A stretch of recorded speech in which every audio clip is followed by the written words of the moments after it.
आदाब नमस्कार, मैं हूं निसार मलिक और आप देख रहे हैं प्राइम टाइम्स न्यूज। इस वक्त हम मौजूद हैं राष्ट्रीय लोकदल के एक ऐसे वरिष्ठ नेता के पास जिनकी पीढ़ी की पीढ़ी गुजर गई, लेकिन चौधरी साहब का हाथ थामे हुए हैं। अब क्योंकि लगातार बुजुर्ग से लेके और उनके बच्चे तक लोकदल का ही साथ देते आ रहे हैं और लोकदल के सिपाही बनकर इस देश की और इस जिले की और कहीं ना कहीं उन लोगों की सेवा में लगे हुए हैं जिनको लोग कहीं ना कहीं भूले हुए हैं। हम बात कर रहे हैं राष्ट्रीय लोकदल के पूर्व जिला मंत्री की, जो इस वक्त हमारे साथ मौजूद है, क्योंकि अब चुनाव बहुत नजदीक है, कम समय रह गया है लोकसभा का और चुनाव का जो माहौल रहेगा वो तो पता लग जाएगा आने वाले टाइम में कि किस तरह का माहौल रहेगा। क्योंकि गठबंधन में अन्य कई पार्टियां गठबंधन में मौजूद है, लेकिन कहीं ना कहीं इस गठबंधन का मुस्लिम लोग बहिष्कार कर रहे हैं। तो क्या कारण है, इस बारे में बात करेंगे। और टिकट लोकसभा बिजनौर से क्यों चाह रहे हैं और क्या प्रगति है इनकी, तो बात करते हैं। सर, सबसे पहले अपना परिचय दीजिए। मैं अरूज असगर एडवोकेट और मैं रहने वाला हूं ग्राम जौली का, जो कि बिजनौर लोकसभा में आती है, मीरापुर विधानसभा में आती है।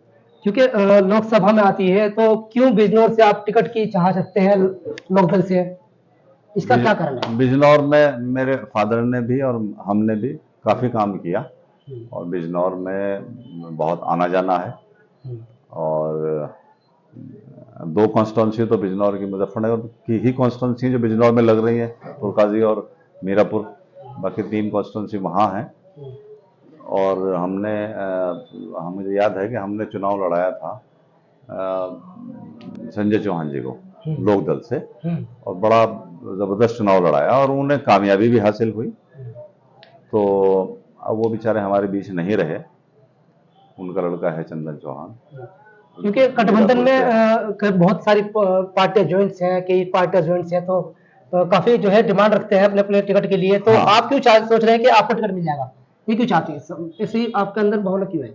नहीं, ऐसा है कि हमारी जैन चौधरी जी से बात हुई थी। हम अभी गए थे, कुछ लोग मिल के आए उनसे। तो उनका कहना है कि भाई आप क्षेत्र में काम करो और सीट का बंटवारा जैसे होगा, तो अगर लोकदल के हिस्से में बिजनौर आती है तो आपका नंबर सबसे पहले है। अच्छा, आपके चांस है। हाँ, बिल्कुल। तो इंडिया गठबंधन में अगर वो सीट ना अवेलेबल हुई और गठबंधन के किसी और प्रत्याशी को वहां से टिकट होता है, तो उसके लिए आप कैसा काम करेंगे? नहीं, बिल्कुल ऐसे ही करेंगे जैसे हम ही लड़ रहे हो। अच्छा, गठबंधन में कहीं ना कहीं मुस्लिम लोग बहिष्कार कर रहे हैं। कारण ये है कि सारी पार्टियां हो गई, लेकिन इसमें कहीं ना कहीं मुस्लिम नेता कोई अभी तक इसमें वो नहीं हो पाया। इसमें क्या राय है आपकी? नहीं, मुस्लिम नेता यहाँ पे हैं, मुजफ्फरनगर में काफी मुस्लिम नेता हैं नहीं, और राष्ट्रीय लोक स्तर दल की में भी हैं। देखिए, हम राष्ट्रीय स्तर की बात कर रहे हैं, राष्ट्रीय स्तर की। लोक दल में भी हैं, जैसे हमारे अमीर आलम खान साहब हैं, वो एमपी रह चुके हैं कैराने से, वो भी लोक दल में ही हैं। बात गठबंधन की पार्टियों की हो रही है। हाँ। पार्टी में अभी हमने कुछ जगह चौपाल लगाई है, तो उन्होंने कहा है कि गठबंधन से नाराज है तो बीजेपी के ही पक्ष में जा रही है मुस्लिम वोट। इसमें क्या कहना चाहेंगे आप? नहीं, अपने लोग हैं, अगर नाराज हैं तो उन्हें मनाया जाएगा और पूरी उम्मीद है कि वो सब मान जाएंगे। और कोई बहुत ज्यादा नाराजगी भी नहीं है, मुसलमान लोक दल के साथ खड़ा है। और अगर कुछ थोड़ी बहुत कहीं कोई नाराजगी है तो उसे दूर किया जाएगा। अच्छा, परिवर्तन होना क्या जरूरी है भारत के अंदर? देश की जो सरकार है, क्या उससे नाखुश है लोग? नहीं, अगर देखिए एक ही सरकार रहेगी तो वो अपनी मनमानी करेगी, वो तो डिक्टेटरशिप हो जाएगी। लोकतंत्र का मतलब ही ये है कि अगर कोई अच्छा काम नहीं कर रहा उसे हटाओ, दूसरे को लाओ। लेकिन इस सरकार में तो हर तबके को फायदा है, हर तबके को योजना मिल रही है, तो सब्सिडी की हो, गैस सिलेंडर की हो, या किसानों के लिए पेमेंट की हो, या फ्री राशन वितरण की हो। तो इतनी सुविधा होने के बाद क्यों चाहेंगे लोग, क्यों जनता चाहेगी परिवर्तन हो? नहीं, गैस सिलेंडर पे कौन सी सब्सिडी मिल रही है? 300 कुछ रुपए सब्सिडी मिल रही है और सिलेंडर फ्री मिले हैं। नहीं, सरकार द्वारा सिलेंडर फ्री दिए गए हैं। बताइए कांग्रेस में कब दिए गए सिलेंडर फ्री, आप बताइए। नहीं, कांग्रेस ने तो पता नहीं क्या क्या दिया है। कांग्रेस ने तो पता नहीं क्या क्या दिया है, बहुत कुछ दिया है। ऐसा नहीं है कि भारत को कांग्रेस ने बहुत कुछ दिया है।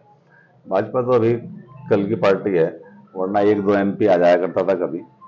अब ये 2-3 योजना से, 4-5 योजना से अभी इनका थोड़ा स्तर बढ़ा है। और वो भी स्तर बढ़ने का क्या कारण है वो भी सबको पता है। देखिए, अब तक के मेरे ख्याल से और जो जहाँ तक मेरी सोच है और लोगों से बातचीत की है, तो कोई सरकार ऐसी नहीं आई है जिन्होंने प्लॉट पे सरकार ने पैसा दिया हुआ मकान बनाने के लिए, इस सरकार ने मकान बनाने के लिए गरीबों के सपने साकार किए हैं, तो क्यों आपको लगता है परिवर्तन होना चाहिए, जबकि लोगों का फायदा है, देश में तरक्की पे है देश।